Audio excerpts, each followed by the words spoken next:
guys, so we're about 10 days now past the day we finished or put this in the crock to ferment, and I wanted to show you what it looks like inside. So I'm taking out the weights,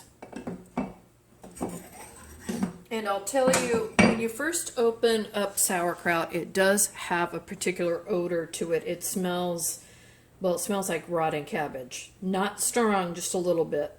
But when you take the top off and the weights off, now what it smells like is beer. And that's because it's fermenting. And there is yeast in here. Unfortunately, there was a lot of yeast, but I pulled it out. I'll show you. It's some people get it mixed up with mold, but it's always all white. It's called cam yeast, K-H-A-M. It's floating around in here, which is not a problem. This happens with fermentations. But we don't have any mold. We've been checking this. I've been skimming off the yeast. But today is the day we're going to taste test this. So remember, I have a plate down here, so I'm going to pop this plate up. And you'll see this is that cam yeast, K-H-A-M. I'll put a link to what that is. So this looks pretty gross, doesn't it? But remember, we put those big leaves in to kind of help keep everything under, all the little tiny bits and pieces underwater.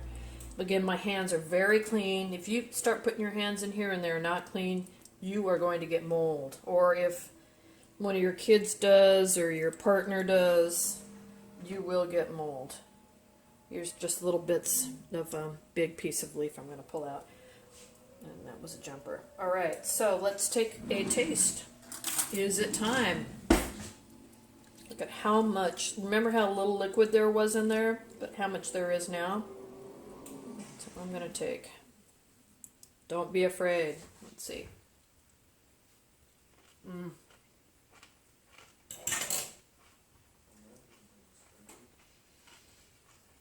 That is good. Very good. I like my sauerkraut to be pretty sour. I would be inclined to let this go another few days. But I'll have Mr. Old School Prepper give it a taste when he gets home and see what he thinks. He's not as loving of the sourness as I am. But no matter what, the next day or two, we're going to be canning that up. I usually don't can sauerkraut. I usually just leave it to be sour, but I haven't had this much on hand for a long time. Usually I've just got a mason jar of it in, do all that gas, in the fridge, which I do right now. But we want to try canning it this year, and you can can fermented foods, pickles and sauerkraut and some other things. So anyway, next time you see me, we're going to start canning this bad boy up. But for now, I want to store it back the way it was. I gave everything a good rinse.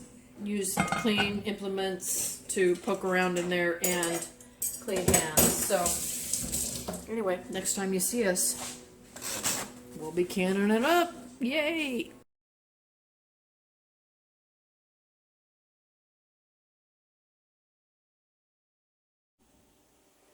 Hey guys, so today's the day we're finally going to can up this fermented sauerkraut.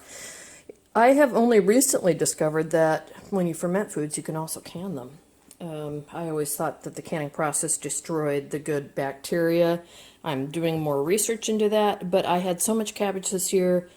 Usually I make sauerkraut and then I, leave it in the jar, put it in the refrigerator, but I just had too much this year, or at least I thought I had too much. It turns out my 20 pounds has gone down to just a few gallons. That said, we're going to can it up this year and see. Let's see what happens, right? So I have my fermented sauerkraut here. It's been fermenting for just 2 weeks today, and we are going to follow the directions by the National Center for Food Preservation, and I'm just going to skip down to the time. So, well, let's look over here. So after the cabbage is fermented, fermentation may take 5 to 6 weeks, but it's been warm, so it's only taken about 2. You have to taste it, right? Anyway, when you get to that point, then you can either hot pack it or raw pack it. So hot pack is when I would take all of this stuff out of this brine, put it on the stove and boil it. Or raw pack is just to take stuff out, the kraut out with the juice, leaving a 1/2-inch headspace, and just put it in the jar and then bring those jars up to temperature, or in a water bath to a water bath boil, but we're going to steam can today. So a hot pack would be 10 or 15 minutes, depending on pints or quarts. I'm below 1,000 feet. Raw pack, which is what I'm going to do today, because why heat that up ahead of time if I'm just going to heat it up in the canner? And it only, 20, 25 minutes. That's not very much time. So because I'm using a steam canner, I know that it works like a water bath canner now. Please see my video on canning if you have some questions about that. I will link information down below. The Extension Service has now approved atmospheric steam canning for water bath canning items. High acid foods can now be steam canned. Granted, you have to follow some rules, and one of them is to get the proper type of canner, which I do have. So pints are 20 minutes, quarts are 25. I'm doing quarts today, so we're going to be boiling or steaming them for 25 minutes. And of course, if you have more elevation, you have to increase your time. That said, this information is also down below. I have my steam canner here, and we're getting up to a little bit of temperature. I don't want it to get too hot though, because I'm going to put these jars in cool. So I'm going to back this way off and keep it on low. Got my lids in here, and they are way too hot. I'm going to take that off the heat, and I'm going to remove the lid because I don't like them to boil. We don't need those to boil anymore, so we're not going to do that. I have my jars, sorry for the swing, in the dishwasher. So we're going to get to canning these. So I'm going to set you up here, and I'm going to get out a couple jars, and let's start doing it. Okay, so let's take a quick walk around what I have here as far as tools are concerned. So, and hardware and software. So I've got my sauerkraut, I've got it in the crock.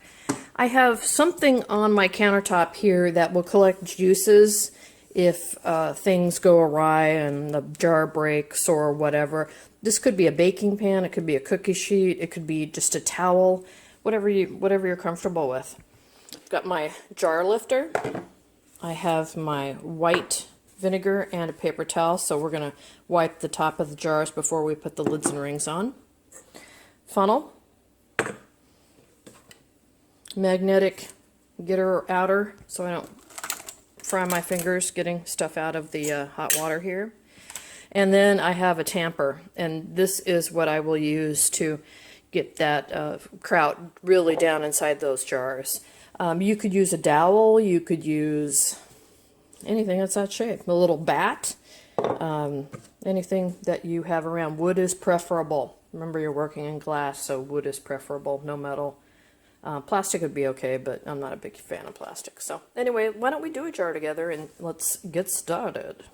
Alright, so I have a hot jar out here, but remember we're doing a raw pack, so I don't want this screaming hot. I just want it pretty warm. If I even want it that warm, I don't know. How are you going to get the kraut out of there with the juices? You could use a tongs. You could try to use a spoon. I think both of those methods are not going to work very well, so clean hands.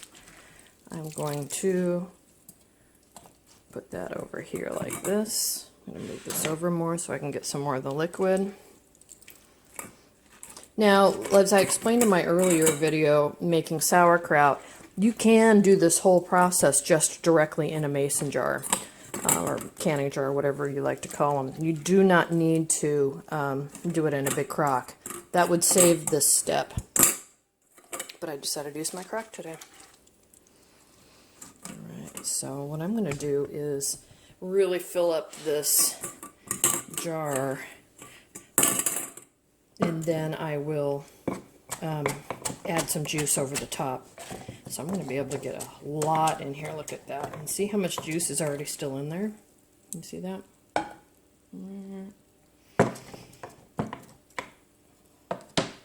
making sure everything stays clean. I'm moving stuff around, I'm touching stuff, but everything here is super clean. I've got clean hands, clean board, clean dowel, clean tongs, clean whatever this thing is. And it smells so good in here. This is the traditional way sauerkraut is made. The real way. You won't find anybody putting vinegar in real sauerkraut, because it's not real. It's fake. Just like a good kosher dill pickle. Does not have any vinegar in it. Alright. Look at that. It's pretty good, huh? We're supposed to do... Ooh, coming right up to the top. A 1/2 inch headspace. Alright, so now I have just seen something. My bad. Can you see this right here? That nick out of the glass. I can't use this jar. It won't seal. There's a nick right there. Which means I gotta do this all over again. And one of the first things I should do is check for nicks, and I didn't. This is a pretty old jar right here.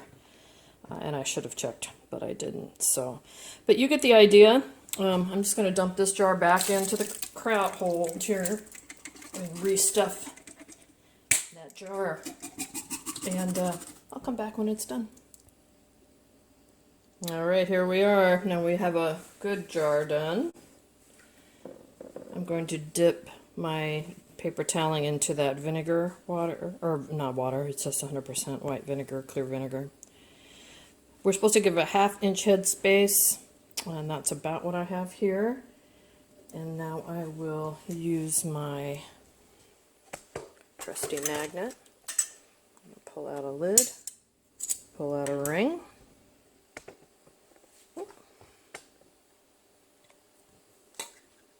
top.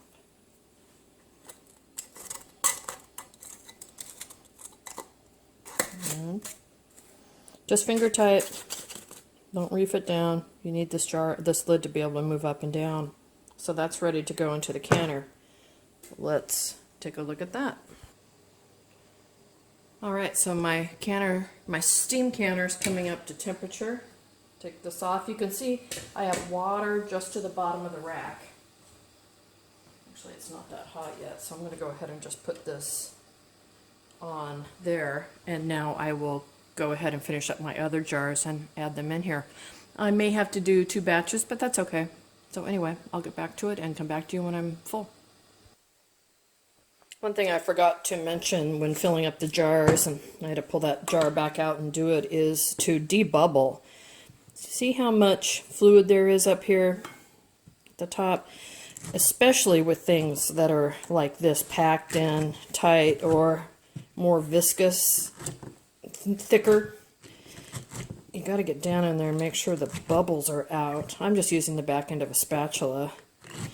That way the fluid can get down in there and really soak up the whole length, because what we could end up having is just some kind of dry here and more wet at the top. So you do want to debubble it, and you can use anything that's, you know, this kind of a shape, even a knife, but again, I don't like using metal in with the glass. So go ahead and finish this up, and then we'll get that steamer all loaded.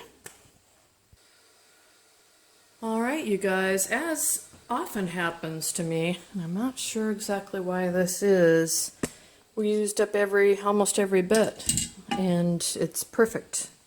7 pints. 1, 2, 3, let's see, 1, 2, 3, 4, 5, 6, 7. Alright, perfect.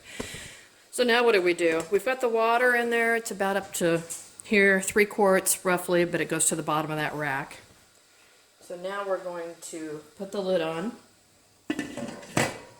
and I'm going to bring the temperature up. Let's take a look at this guide here. So my altitude is on that outside ring, and see this really dark area? To you it might look black, but it's actually a dark green.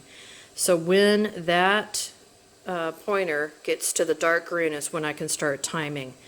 When it happens also, steam will start coming out of these 2 vents like crazy. The other areas, the inner circles, the lighter green, and then the even lighter green, those are for different altitudes, for higher altitudes. So we'll come back when this is up to temperature and we can start timing. One thing to note is that standing in front of this, when you look over the top, I can barely see it. And with the steam coming in, I'm not sure I'd want to be this close. So I guess I'm saying is you might need to lift up. You might need to stand on a little step stool or something to get over the top of this and read it easily. Or maybe I'll just start using my phone. That sounds like a good idea. Okay. Anyway, so we got this going.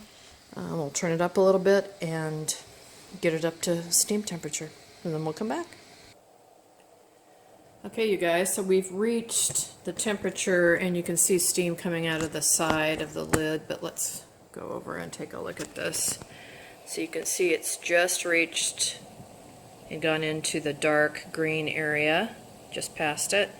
So now what I've done is turn the timer on for 25 minutes, but now I need to figure out where the sweet spot is on my stove, right? So it takes a lot of energy to bring it to a boil, but it doesn't take that much energy to keep it at a boil. But I need to keep it in that range. If it drops below it, I gotta start all over again. And again, the time for this is the same for water bath canning. So if it's, in our case here, the raw pack quarts is 25 minutes. It'd be 25 minutes for water bath or 25 minutes for steam canning. So we're steam canning, it's 25 minutes. Timer set, we're in the zone. All right, we'll come back when it's done. All right, you guys, so the timer's gone off. I've turned the steamer canner off, and now I need to let it sit for at least 5 or 10 minutes. What I've recently been paying more attention to is that level, that time after we can something, because that also should be included in the canning process time, in my opinion. After we turn it off, and this is what I mean, after we turn it off, these jars are still super hot, they're still killing bacteria, and we need to let them be for a little while. So I'm going to let this top stay on. It says 5 to 10 minutes. I'm going to do it for 10, and I'm actually going to set the timer for that. And then I'll pull them, or I'll take the lid off, and then I'll pull them out and put them on a towel over here on the side. I just want them not to get shocked, but I also want them just to kind of finish processing in their own time. So, I don't know. I think that's really what we should be doing, but what do you think? I don't know. What do you think? Anyway, come back in 10. All right, you guys, so the timer has gone off after 10 minutes. I'm going to open this up away from me so I don't get steamified. You hear that? Woohoo! Alright, so now I'm going to gently lift each one of these jars out, put them down on this towel. We did get some siphoning. God, I hate it when they tell me to do a 1/2 inch headspace and I get siphoning. Ugh. Oh well, it is what it is.